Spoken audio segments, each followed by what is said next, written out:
ಎಲ್ರಿಗೂ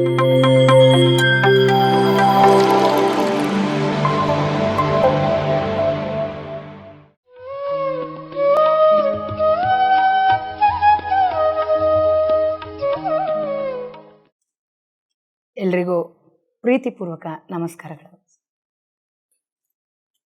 PMC ಕನ್ನಡ ಆಧ್ಯಾತ್ಮಿಕ ವಾಹಿನಿಯ ಸಮಸ್ತ ವೀಕ್ಷಕರಿಗೆ, ಆತ್ಮಬಂಧುಗಳಿಗೆ ಮತ್ತೊಮ್ಮೆ ಪ್ರೀತಿಪೂರ್ವಕ ನಮಸ್ಕಾರಗಳನ್ನು ತಿಳಿಸ್ತಾ, ಆತ್ಮೀಯರೇ, ಪಿರಮಿಡ್ ಸ್ಪಿರಿಚುವಲ್ ಸೊಸೈಟಿ ಮೂಮೆಂಟ್ನ ಮುಖ್ಯ ಸ್ತೋತ್ರಗಳು, ಮುಖ್ಯ ತತ್ವಗಳು ಅಂದರೆ 18 ಆದರ್ಶ ಸೂತ್ರಗಳ ಮೇಲೆ ನಮ್ಮ ಸಂಸ್ಥೆ ನಿಂತಿರುವಂಥದ್ದು. ಈ 18 ತತ್ವಗಳು ಒಂದೇ ಬಾರಿಗೆ ರೂಪಿಸಲ್ಪಟ್ಟದ್ದಲ್ಲ. ಬ್ರಹ್ಮರ್ಷಿ ಪಿತಾಮಹ ಪತ್ರಿಜಿ ಅವರು ಸಾಕಷ್ಟು ಧ್ಯಾನ ಸಾಧನೆಯನ್ನು ಮಾಡ್ತಾ, ಯಾವ ತತ್ವಗಳಿದ್ದರೆ ಒಂದು ಸಂಸ್ಥೆ ತುಂಬ ಅಚ್ಚುಕಟ್ಟಾಗಿ ಶಿಸ್ತಾಗಿ ನಡೆಯಬಲ್ಲದು ಅಂತ ಆಲೋಚನೆ ಮಾಡಿ ರೂಪಿಸಿರುವಂತಹ ತತ್ವಗಳೇ 18 ಆದರ್ಶ ಸೂತ್ರಗಳು. ಅದರಲ್ಲಿ ಮೊದಲನೇದ್ದು ಸರಿಯಾದ ಧ್ಯಾನ ಮಾಡುವುದು ಮತ್ತು ಮಾಡಿಸುವುದು. ನಮಗೆಲ್ಲ ಗೊತ್ತು, ಸರಿಯಾದ ಧ್ಯಾನ ಅಂದರೆ ಆನಾಪಾನಸತಿ, ಒಳ ಹೋಗುವ ಹೊರಬರುವ ಉಸಿರಾಟವನ್ನು ಗಮನಿಸ್ತಾ ಮನಸ್ಸನ್ನು ಶೂನ್ಯಗೊಳಿಸುವುದು. ಹಾಗಾದರೆ ನಾವು ಪ್ರತಿದಿನ ನಮ್ಮ ವಯಸ್ಸು ಎಷ್ಟಿದೆಯೋ ಅಷ್ಟು ನಿಮಿಷಗಳ ಕಾಲ 2 ಬಾರಿ ಧ್ಯಾನವನ್ನು ಮಾಡ್ತೀವಿ. ಅದು ಆನಾಪಾನಸತಿ. ಹಲವಾರು ಧ್ಯಾನ ಪದ್ಧತಿಗಳು ಇದ್ದಾವೆ, ಆದರೆ ಅತ್ಯಂತ ಸರಳ, ಸುಲಭವಾಗಿ ಇರುವ, ಆಧ್ಯಾತ್ಮಿಕ ಉನ್ನತಿಗೆ ಸಹಕರಿಸುವ, ವೇಗವಾಗಿ ಜ್ಞಾನ ಹೊಂದುವುದಕ್ಕೆ, ಜ್ಞಾನೋದಯ ಹೊಂದುವುದಕ್ಕೆ ಒಂದು ಮಾರ್ಗ ಅಂದರೆ ಆನಾಪಾನಸತಿ. ಈ 18 ಸೂತ್ರಗಳಲ್ಲಿ 2ನೇ ಅತಿ ಮುಖ್ಯವಾದ ತತ್ವ ಸೂತ್ರ ಅಂದರೆ ಅದು ಸ್ವಾಧ್ಯಾಯ. ಸರಿಯಾದ ಆಧ್ಯಾತ್ಮಿಕ ಪುಸ್ತಕಗಳನ್ನು ಓದುವುದು ಹಾಗೂ ಓದಿಸುವುದು. ನನಗೆ ನಾನು ಆಧ್ಯಾತ್ಮಿಕ ಸಂಸ್ಥೆಗಳನ್ನು ನೋಡಿದ್ದೀನಿ, ಆದರೆ ಪಿರಮಿಡ್ ಸ್ಪಿರಿಚುವಲ್ ಸೊಸೈಟಿ ಮೂಮೆಂಟ್ ನಮ್ಮ ಸಂಸ್ಥೆ ಸ್ವಾಧ್ಯಾಯಕ್ಕೆ ನೀಡಿದಷ್ಟು ಪ್ರಾಮುಖ್ಯತೆಯನ್ನು ಇತರ ಸಂಸ್ಥೆಗಳಲ್ಲಿ ಇಲ್ಲ. ಮುಖ್ಯವಾಗಿ ಪತ್ರಿಜಿ ಸರ್ ಅವರು ಎಲ್ಲ ಆಧ್ಯಾತ್ಮಿಕ ಚಿಂತಕರ ಪುಸ್ತಕಗಳನ್ನು ಓದಬೇಕು ಅಂತ ಹೇಳ್ತಾರೆ. ಕೇವಲ ಭಾರತೀಯ ಆಧ್ಯಾತ್ಮಿಕ ಚಿಂತಕರು ಮಾತ್ರವಲ್ಲದೆ ಪಾಶ್ಚಾತ್ಯ ಆಧ್ಯಾತ್ಮಿಕ ವಿಜ್ಞಾನಿಗಳ ಪುಸ್ತಕಗಳನ್ನು ಓದಬೇಕು ಮತ್ತು ಅದನ್ನು ಓದಿಸಬೇಕು. ನನಗೊಂದು ದೊಡ್ಡ ಪ್ರಶ್ನೆನೇ ಇದು, ಯಾಕೆ ಸ್ವಾಧ್ಯಾಯಕ್ಕೆ, ಆಧ್ಯಾತ್ಮಿಕ ಪುಸ್ತಕಗಳ ಅಧ್ಯಯನಕ್ಕೆ ಸರ್ ಅವರು ಇಷ್ಟು ಮಹತ್ವ ಕೊಟ್ಟಿದ್ದಾರೆ ಅಂತ. ಅವರ ಜೀವನವನ್ನು ನಾವು ನೋಡ್ತಾ ಹೋದಾಗ ಸ್ವತಃ ಒಬ್ಬ ಮಹಾನ್ ಸ್ವಾಧ್ಯಾಯ ಯೋಗಿ ಪತ್ರಿಜಿ ಸರ್ ಅವರು ಸುಮಾರು 1 ಲಕ್ಷ, ಹತ್ರ 1 ಲಕ್ಷ ಪುಸ್ತಕಗಳನ್ನು ಅಧ್ಯಯನ ಮಾಡಿದ ಮಹಾನ್ ಆಧ್ಯಾತ್ಮಿಕ ಚಿಂತಕ ಅಂದರೆ, ಮಹಾನ್ ಸ್ವಾಧ್ಯಾಯ ಯೋಗಿ ಅಂದರೆ ಬ್ರಹ್ಮರ್ಷಿ ಪತ್ರಿಜಿ. ಸ್ವತಃ ತಾವು ಏನು ಮಾಡಿದರೋ ಅದನ್ನೇ ಅವ್ರು ಹೇಳಿದ್ದಾರೆ. ನನಗೆ ಅನಿಸಿತು, ಸರ್ ಅವರಿಗೆ 79ರಲ್ಲಿ ಜ್ಞಾನೋದಯ ಆಯಿತು, ಅವರ ಸ್ನೇಹಿತರಿಂದ ಧ್ಯಾನ ಪರಿಚಯ ಆಯಿತು. ಆದರೆ 85ರಲ್ಲಿ ಅವ್ರ ಕೈಗೆ ಒಂದು ಪುಸ್ತಕ ಸಿಕ್ಕುತ್ತೆ. ಅದು ಯಾರ್ದು ಅಂದರೆ, ತಮಗೆ ಗೊತ್ತಿರಲಿ, ಅಮೇರಿಕದ ಒಬ್ಬ ಖ್ಯಾತ ಪತ್ರಕರ್ತೆ, ಸುಮಾರು ಅಮೇರಿಕದ 6 ಅಧ್ಯಕ್ಷರೊಂದಿಗೆ ಕೆಲಸವನ್ನು ಮಾಡಿದ ರುತ್ ಮಾಂಟಿಗೊಮೆರಿ ಅಂತೇಳಿ. ಅವರ ಪುಸ್ತಕದ ಹೆಸರು ಸ್ಟ್ರೇಂಜರ್ಸ್ ಅಮಾಂಗ್ ಅಸ್ ಅಂತೇಳಿ, ಅಂದರೆ ನಮ್ಮ ನಡುವಿನ ಅಪರಿಚಿತರು. ಆ ಪುಸ್ತಕ ಓದಿದ ಮೇಲೆ ಅವಾಗೆ ಸರ್ಗೆ ಗೊತ್ತಾಗುತ್ತೆ, ನಾನು ಒಬ್ಬ ವಾಕಿನ್ ಮಾಸ್ಟರ್ ಅಂತೇಳಿ.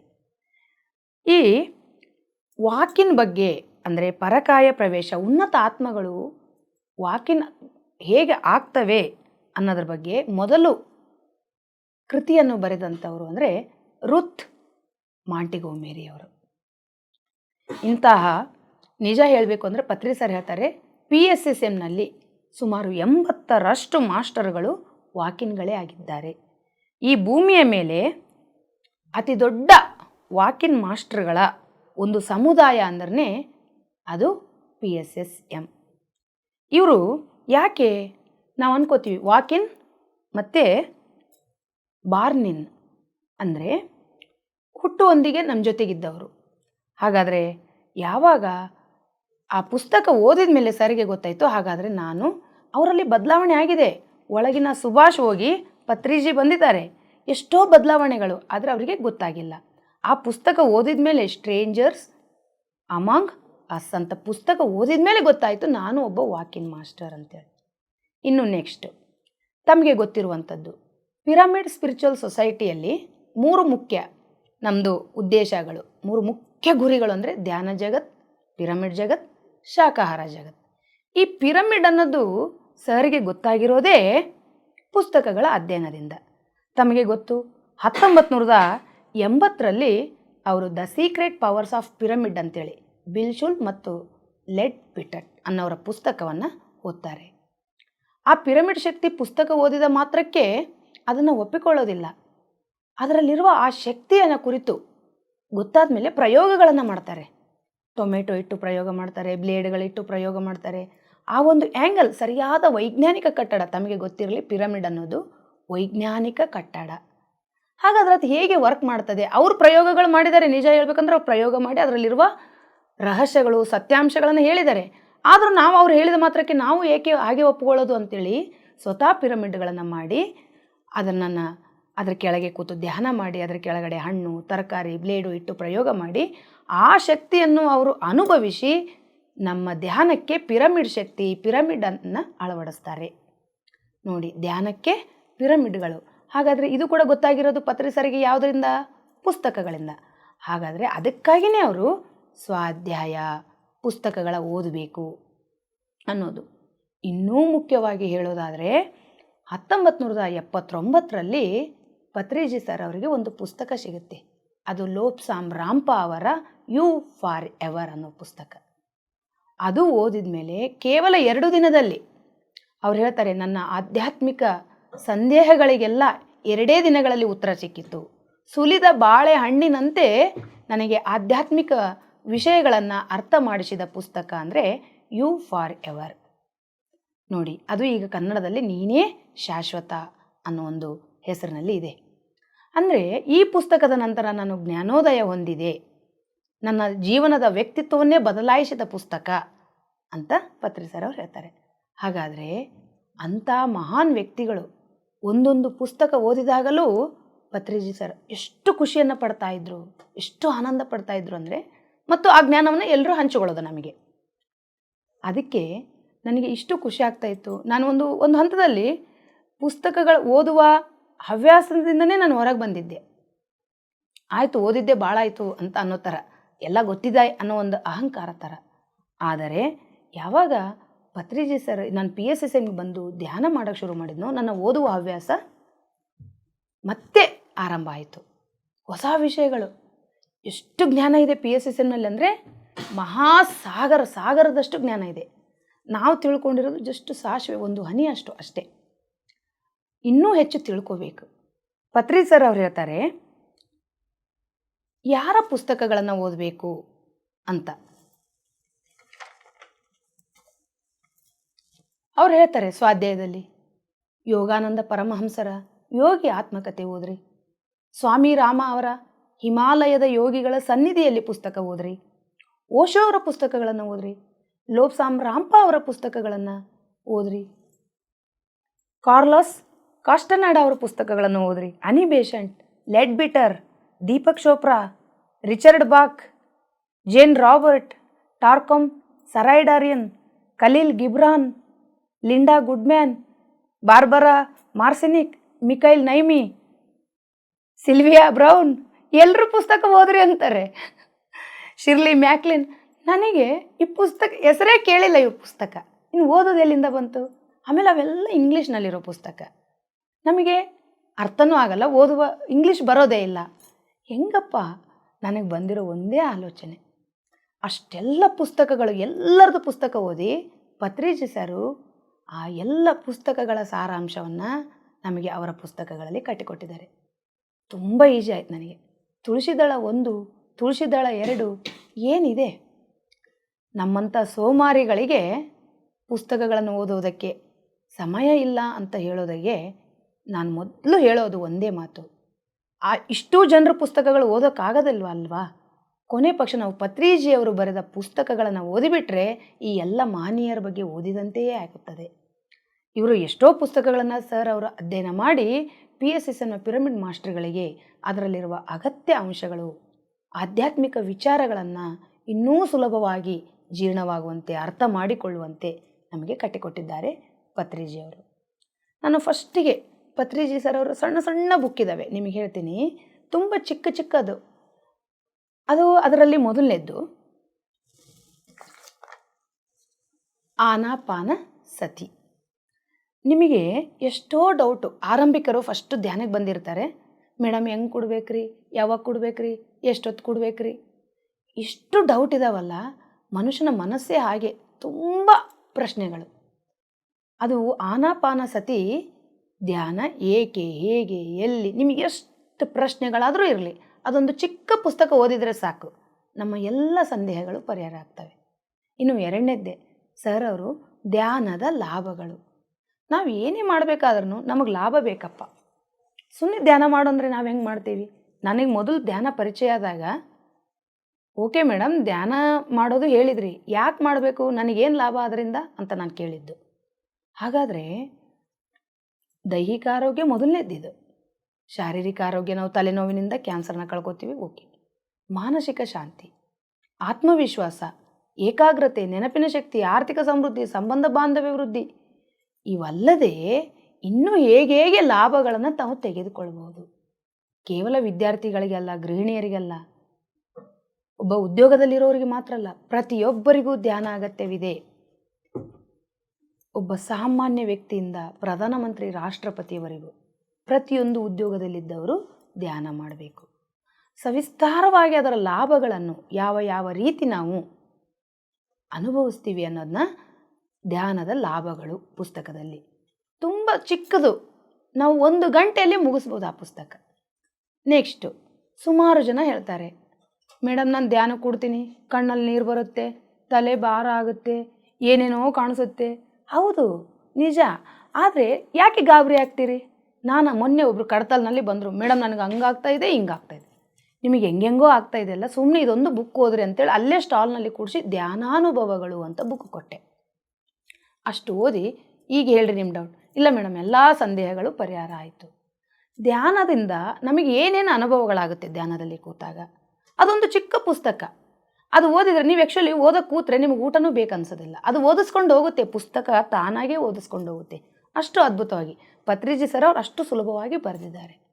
ಇನ್ನಾದ ನಂತರ ಆರೋಗ್ಯ ದಿವ್ಯ ವರ ಅಂತ ಇದೆ ಪತ್ರಿಜಿ ಸರ್ ಅವ್ರದ್ದು, ಚಿಕ್ಕ ಪುಸ್ತಕ ಅದು.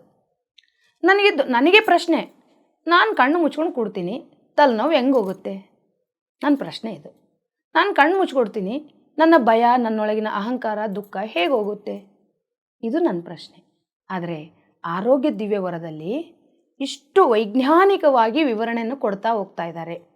ನಾವು ಧ್ಯಾನ ಮಾಡೋದ್ರಿಂದ ಪ್ರಾಣಶಕ್ತಿ ಹೇಗೆ ಒಳಗಡೆ ಹೋಗುತ್ತೆ, ಹೇಗೆ ವರ್ಕ್ ಆಗುತ್ತೆ, ನಾಡಿಮಂಡಲ ಹೇಗೆ ಶುದ್ಧಿ ಆಗುತ್ತೆ, ಪ್ರತಿಯೊಂದನ್ನು ಅಷ್ಟೇ ಅಲ್ಲ, ದೇಹದ ಒಳಗಿನ ಒಬ್ಬ ಡಾಕ್ಟ್ರು ಕೂಡ ಇಷ್ಟು MBBS ಡಾಕ್ಟ್ರು ಕೂಡ ಇಷ್ಟು ವಿವರಣೆ ಕೊಡಲಾರೇನು, ಒಳಗಡೆ ಹೇಗೆ ಬದಲಾವಣೆಗಳು ನಡೆಯುತ್ತೆ, ಸೆಲ್ಸ್, ಆಟಮ್ಸ್, ಪ್ರತಿಯೊಂದು ಏನೇನು ಬದಲಾವಣೆ ಆಗುತ್ತೆ ಮತ್ತು ಹೇಗೆ ನೀವು ಆರೋಗ್ಯ ಹೊಂದುತ್ತೀರಿ, ಇಷ್ಟು ಸುಲಭವಾಗಿ ಅದು ಬರೆಯಲ್ಪಟ್ಟಿದೆ ಆರೋಗ್ಯ ದಿವ್ಯವರ.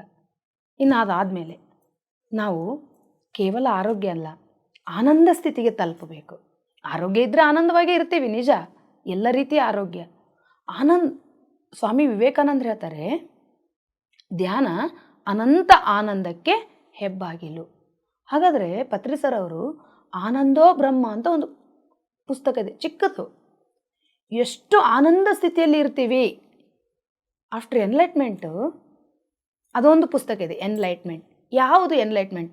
ಎಷ್ಟೋ ಜನ ನನಗೆ ನೇರವಾಗಿ, ಮೇಡಮ್ ಬುದ್ಧನಿಗೆ ಜ್ಞಾನೋದಯ ಆಯಿತು ಅಂತಾರಲ್ಲ ಮೇಡಮ್, ಹಂಗಂದ್ರೆ ಏನು ಅಂತ ಪ್ರಶ್ನೆ ಮಾಡೋದಲ್ರಿ, ಬುಕ್ ಓದ್ರಿ ಅಂತೀನಿ ನಾನು. ಎನ್ಲೈಟ್ಮೆಂಟ್ ಅಂದರೆ ಅದು ಒಂದು ಸ್ಥಿತಿ.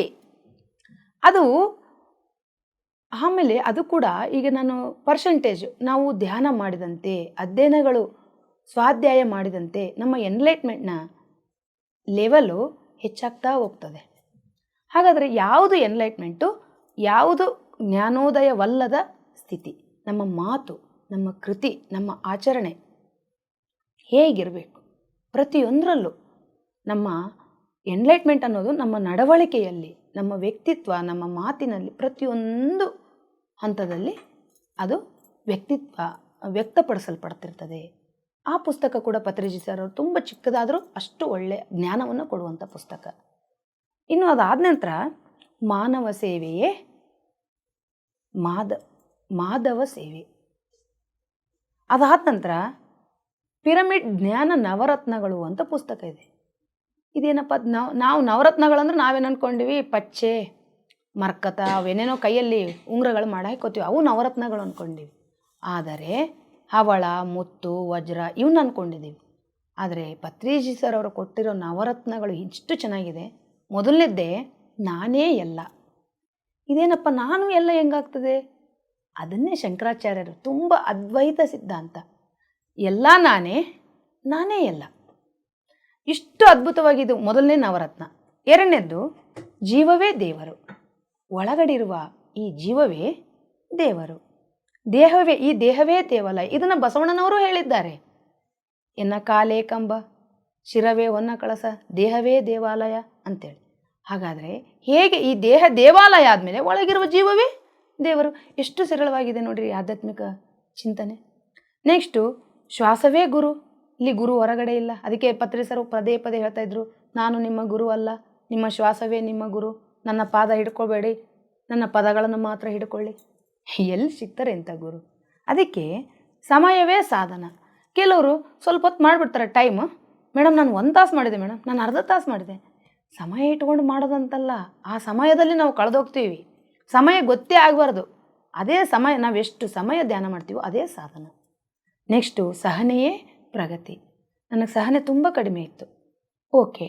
ಆದರೆ ಆಧ್ಯಾತ್ಮಿಕದಲ್ಲಾಗಲಿ ಪ್ರಾಪಂಚಿಕದಲ್ಲಾಗಲಿ ನಾವು ಎಷ್ಟು ಸಹನೆಯಿಂದ ಇರ್ತೀವೋ ಅಷ್ಟು ಪ್ರಗತಿ ಸಾಧಿಸಲು ಸಾಧ್ಯ.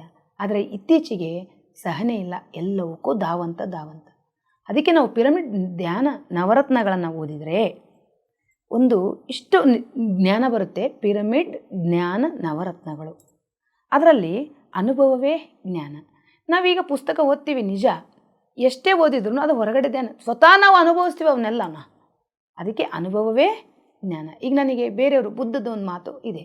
ಏನು ಬುದ್ಧ ಹೇಳ್ತಾನೆ, ನೀವು ಧ್ಯಾನದಿಂದ ಏನು ಗಳಿಸಿದ್ದೀರಿ ಅಂತ ಒಬ್ಬ ವಿದ್ಯಾರ್ಥಿ, ಒಂದು ಮಗು ಕೇಳಿದರೆ, ನಾನು ಧ್ಯಾನದಿಂದ ಏನೂ ಗಳಿಸ್ಲಿಲ್ಲ, ಕಳ್ಕೊಂಡೆ ಅಂತ ಹೇಳ್ತಾನೆ. ಕಳ್ಕೊಂಡ್ರಾ? ಏನು ಕಳ್ಕೊಂಡ್ರಿ? ನಾನು ಭಯ ಕಳ್ಕೊಂಡೆ, ಕೋಪ ಕಳ್ಕೊಂಡೆ, ದುಃಖ ಕಳ್ಕೊಂಡೆ, ದುರಾಸೆ, ಅಹಂಕಾರ ಕಳ್ಕೊಂಡೆ ಅಂದಾಗ ಹೌದಾ ಅಂತ ಅಷ್ಟೇ. ಅಂದರೆ ಅದು ಜ್ಞಾನ ಅಷ್ಟೇ. ಆದರೆ ಅದು ಅನುಭವ ಜ್ಞಾನ ಆಗಬೇಕು ಅಂದರೆ ಸ್ವತಃ ನಾನು ಮಾಡಬೇಕು. ನಾನು ಕೂಡ ಅವುಗಳನ್ನು ಕಳ್ಕೋಬೇಕು. ನನ್ನಲ್ಲಿ ಭಯ ಕಡಿಮೆ ಆಗಬೇಕು, ನನ್ನಲ್ಲಿ ಕೋಪ ಕಡಿಮೆ ಆಗಬೇಕು, ನನ್ನಲ್ಲಿ ಅಹಂಕಾರ ಕಡಿಮೆ ಆಗಬೇಕು. ಅದು ನಿಜ ಹೇಳಬೇಕಂದ್ರೆ ಇದೇ ಕಾರಣಕ್ಕೆ ನಾನು ಈ ಧ್ಯಾನವನ್ನು ನಡೆದಿರೋದು. ನನಗೆ ಭಯಂಕರ ಕೋಪ, ನನಗೆ ಆ ಅನುಭವ ನನಗೀಗಾಗಿದೆ. ನನಗೆ ಎಷ್ಟೋ ಕೋಪ ಕಡಿಮೆ ಆಗಿದೆ. ಬಂದರೂ ಅದು ಕ್ಷಣ ಮಾತ್ರದಲ್ಲಿ, ಬಾಳೋತ್ತಿರಂಗಿಲ್ಲ. ಕೋಪನ ಕ್ಯಾರಿ ಮಾಡಲ್ಲ. ಕೋಪ ಕ್ಯಾರಿ ಮಾಡಿದರೆ ಅದು ದ್ವೇಷ ಆಗುತ್ತೆ. ಹಾಗಾದರೆ ಇವೆಲ್ಲವೂ ಕಳ್ಕೊಂಡು ಸ್ವತಃ ನಾವು ಆದರೆ ಅವಾಗ ನಮಗೆ ನಿಜವಾಗ್ಲೂ, ಅದಕ್ಕೆ ಪಿರಮಿಡ್ ಮಾಸ್ಟರ್ಗಳೆಲ್ಲ ಬುದ್ಧರೇ, ನಾವು ಬುದ್ಧರೇ. ಈಗ ನಾವು ಯಾಕಂದರೆ ಬುದ್ಧ ಹೇಳಿದ್ದನ್ನು ನಾವು ಅನುಭವ ಜ್ಞಾನವನ್ನಾಗಿ ಮಾಡ್ಕೊಂಡಿದ್ದೀವಿ. ಕೊನೆಯದು ಅದರಲ್ಲಿ ದಾನವೇ ಧರ್ಮ, ಧರ್ಮವೇ ಪುಣ್ಯ. ಯಾಕೆ ಅಂದರೆ ದಾನ ಯಾಕೆ ಮಾಡಬೇಕು, ಅದರ ಬಗ್ಗೆ ಇಷ್ಟು ಚೆನ್ನಾಗಿ ವಿವರಣೆ ಇದೆ. ಅದರಲ್ಲಿ 2 ಸಲ ಬರ್ತದೆ ದಾನ. ಯಾಕೆ ಅಂದರೆ ಎಲ್ಲ ಆಧ್ಯಾತ್ಮಿಕ ಸಂಸ್ಥೆಗಳು ನಡೀತಾ ಇರೋದೇ ದಾನದ ಮೂಲಕ. ದಾನ ಅಂದರೆ ಎಲ್ಲ ಇಸ್ಲಾಂ ಧರ್ಮದಲ್ಲೂ ಇದೆ, ಕುರಾನ್ನಲ್ಲಿದೆ. ಇಸ್ಲಾಂನಲ್ಲಿ ನಮ್ಮ ಆಸ್ತಿಯ 4% ದಾನ ಮಾಡಬೇಕು. ಕ್ರಿಶ್ಚಿಯನಿಟಿ ಇರುತ್ತೆ, ನನ್ನ ಆದಾಯ, ನನ್ನ ಸಂಬಳದ 10% ಪ್ರತಿ ತಿಂಗಳಾಗಲಿ ಪ್ರತಿ ವರ್ಷ ನಾನು ದಾನ ಮಾಡಲೇಬೇಕು. ನೀವು ನೋಡ್ರಿ, ಮುಸ್ಲಿಮರ ಪವಿತ್ರ ಮಾಸ ಯಾವುದು, ರಂಜಾನ್ ಹಬ್ಬದಲ್ಲಿ ಕಡ್ಡಾಯವಾಗಿ ದಾನ ಮಾಡ್ತಾರೆ. ನಮ್ಮಲ್ಲಿರೋದನ್ನ ಇಷ್ಟೇ ವಸ್ತುಂದಿ ಪಂಚತೆ ಪೆಂಚೆ ಪಡುತ್ತುಂದಿ. ತುಂಬ ಸುಲಭ ಅಲ್ವಾ? ನಾನು ಭತ್ತ ಬಿತ್ತುವಾಗ 1 ಚೀಲ, ಬೆಳೆದಾಗ 100 ಚೀಲ. ಆಮೇಲೆ ಈ ಟೆಕ್ನಿಕ್ಕು ಆ್ಯಕ್ಚುಲಿ ಶ್ರೀಮಂತರಿಗೆ ಚೆನ್ನಾಗಿ ಗೊತ್ತಿರುತ್ತೆ, ಬಿಸ್ನೆಸ್ ಮ್ಯಾನ್ಗಳಿಗೆ. ನೀವು ನೋಡ್ರಿ, ಅವರು ಅಲ್ಲಲ್ಲಿ ದಾನಗಳನ್ನ ಕೊಡ್ತಾನೆ ಇರ್ತಾರೆ. ಅವ್ರು ಕೊಟ್ಟಂಗೆ ಅವ್ರು ಸಂಪಾದನೆ ಮಾಡ್ತಾ ಇರ್ತಾರೆ. ಅವ್ರಿಗೆ ಅದಕ್ಕಾಗಿಯೇ ಅವ್ರು ಮಾಡ್ತಾನೇ ಇರ್ತಾರೆ. ಅವರಿಗೆ ಈ ಟೆಕ್ನಿಕ್ಕು ಗೊತ್ತಿದೇನೆ ಅಥವಾ ಒಳಗಡೆ ಆ ಆತ್ಮಕ್ಕೆ ಗೊತ್ತಿರುತ್ತೆ. ಕೊಡ್ತಾನೆ ಇರ್ತಾರೆ ಅವರು.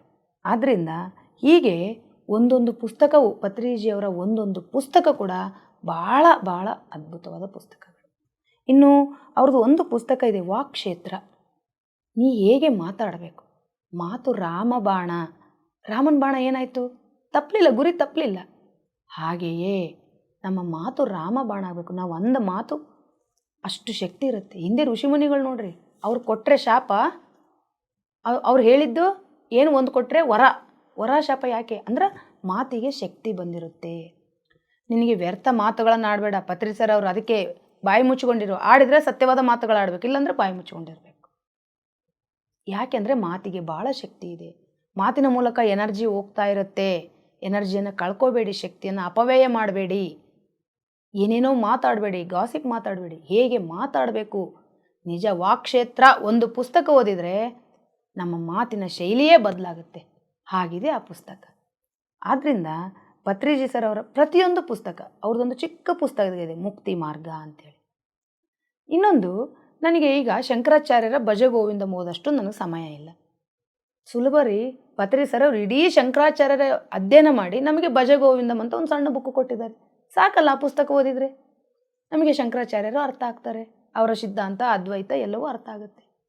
ಅದೇ ರೀತಿ ಇನ್ನೊಂದು ಪುಸ್ತಕ ಇದೆ ಪತ್ರಿಜಿ ಸರ್ ಅವ್ರದ್ದು, ಸಂಕಲ್ಪ ಶಕ್ತಿ. ಹಬ್ಬಾ, ನಿಜವಾಗ್ಲೂ ಆ ಪುಸ್ತಕ ಓದಷ್ಟರಲ್ಲೇ ನಮ್ಮ ಸಂಕಲ್ಪಗಳು ಈಡೇರಿಬಿಡ್ತಾವೆ ಅನ್ನೋಷ್ಟ್ರ ಮಟ್ಟಿಗೆ. ಅಂದರೆ ನಮ್ಮ ಥಾಟ್ ಪ್ರೊಸೀಜರ್ ಹೇಗಿರಬೇಕು, ನಮ್ಮ ಸಂಕಲ್ಪ ಇಂಟೆಂಟ್ ಹೆಂಗಿರಬೇಕು, ಭಾಳ ಚಿಕ್ಕದೇ ಅಷ್ಟು ಚೊಕ್ಕವಾಗಿ. ಅದೇ ಪತ್ರಿಜಿ ಸರ್ ಅವರ ವಿಶೇಷತೆ. ಒಬ್ಬ ಮಹಾನ್ ಜ್ಞಾನಿ ಅಂದರೆ ಸಣ್ಣದರಲ್ಲಿನೇ ಒಂದು ಅತ್ಯಂತ ಕಡಿಮೆ ಪುಟಗಳಲ್ಲಿನೇ ಅತ್ಯಂತ ದೊಡ್ಡ ಜ್ಞಾನವನ್ನು ನಮಗೆ ಕೊಟ್ಟಿದ್ದಾರೆ, ಶಾರ್ಟ್ ಆ್ಯಂಡ್ ಸ್ವೀಟಾಗಿ ನಮಗೆ. ಅವ್ರದ್ದು ಪತಂಜಲಿ ಧ್ಯಾನ ಶಾಸ್ತ್ರ ಅಂತ ಒಂದು ಬುಕ್ ಇದೆ. ಪತಂಜಲಿ ಮಹರ್ಷಿಗಳ ಕುರಿತು ಸಾಕಷ್ಟು ಅಧ್ಯಯನ ಮಾಡಿ ಇಡೀ ಆ ಅಷ್ಟಾಂಗ ಯೋಗ ಏನಿದೆ ಅಲ್ಲ, ಯಮ, ನಿಯಮ, ಪ್ರಾಣಾಯಾಮ, ಪ್ರತ್ಯಾಹಾರ, ಆಸನ, ಧ್ಯಾನ, ಸಮಾಧಿ, ಆ ಅಷ್ಟಾಂಗ ಮಾರ್ಗದ ಎಲ್ಲ ವಿವರಣೆಯನ್ನು ತುಂಬ ಸಂಕ್ಷಿಪ್ತವಾಗಿ ಪತ್ರಿಜಿಯವರ ಒಂದು ಪುಸ್ತಕ ಇದೆ, ಪತಂಜಲಿ ಧ್ಯಾನ ಶಾಸ್ತ್ರ. ಇನ್ನೊಂದು ಸೇತ್ ವಿಜ್ಞಾನ್. ಸೇತ್ ಅನ್ನತ ಒಂದು ಉನ್ನತ ಲೋಕದ ಆತ್ಮ. ಆತ ರಾಬರ್ಟ್ ಜೇನ್ ಅನ್ನೋರ ಮೂಲಕ ನಮಗೆ ಹಲವಾರು ಮೆಸೇಜ್ಗಳನ್ನು ಕೊಟ್ಟಿದ್ದಾರೆ. ಹಾಗಾದರೆ ಆ ಪುಸ್ತಕ ಆ್ಯಕ್ಚುಲಿ ಸುಮಾರು ಪುಸ್ತಕಗಳಿದ್ದಾವೆ. ಸೇತ್ ವಿಜ್ಞಾನ ಅಂತೇಳಿ, ಸೇತ್ ಸೈನ್ಸ್ ಅಂತೇಳಿ ಸುಮಾರು ಪುಸ್ತಕ ಕನ್ನಡದಲ್ಲಿ ಲಭ್ಯ ಇಲ್ಲ. ತೆಲುಗುದಲ್ಲಿ ಸುಮಾರು ಪುಸ್ತಕಗಳಿದ್ದಾವೆ, ಇಂಗ್ಲೀಷ್ನಲ್ಲಿದ್ದಾವೆ. ಆ ಎಲ್ಲದರ ಸಾರಾಂಶವನ್ನು ಪತ್ರಿಜಿ ಸರ್ ಅವರು ಒಂದು ಚಿಕ್ಕ ಪುಸ್ತಕದಲ್ಲಿ ಕೊಟ್ಟಿದ್ದಾರೆ. ಒಂದು ಸಂತೋಷದ ವಿಷಯ ಅಂದರೆ, ನಮಗೆ ಪತ್ರಿಜಿ ಜ್ಞಾನಸುಧೆ ಅಂತೇಳಿ ಈ 5 ಪುಸ್ತಕಗಳು ಸೇರಿ ಒಂದೇ ಪುಸ್ತಕದಲ್ಲಿ ಲಭ್ಯ. 5, 6, 4 ಪುಸ್ತಕಗಳು ಸೇರಿ ಒಂದು ಪುಸ್ತಕ ಬರ್ತಾ ಇದೆ. ಅಂಥವುಗಳನ್ನು ತಗೊಂಡು ನಾವು ಓದೋದ್ರಿಂದ ಓದಬೇಕು ಮತ್ತು ಓದಿಸಬೇಕು. ಇನ್ನು ಪತ್ರಿಜಿಯವರ ತುಳಸಿದಳ. ನಿಜ ಹೇಳಬೇಕು, ತುಳಸಿದಳ ಒಂದೊಂದು ಪುಟನೂ, ಒಂದು ಪುಟ ಯಾರ ಬಗ್ಗೆ ಇದೆ? ಪತಂಜಲಿ ಅವ್ರ ಬಗ್ಗೆ ಇದೆ. ಇನ್ನೊಂದು ಪುಟ ಯಾರ ಬಗ್ಗೆ ಇದೆ? ಮಹಾತರ್ ಬಾಬಾಜಿ ಬಗ್ಗೆ ಇದೆ. ಒಂದು ಪುಟ ಲೋಬ್ಸಾಮ್ ರಾಂಪ ಅವ್ರ ಬಗ್ಗೆ ಇದೆ. ಕನ್ಫ್ಯೂಷಿಯಸ್ ಬಗ್ಗೆ ಒಂದು ಪುಟ ಇದೆ.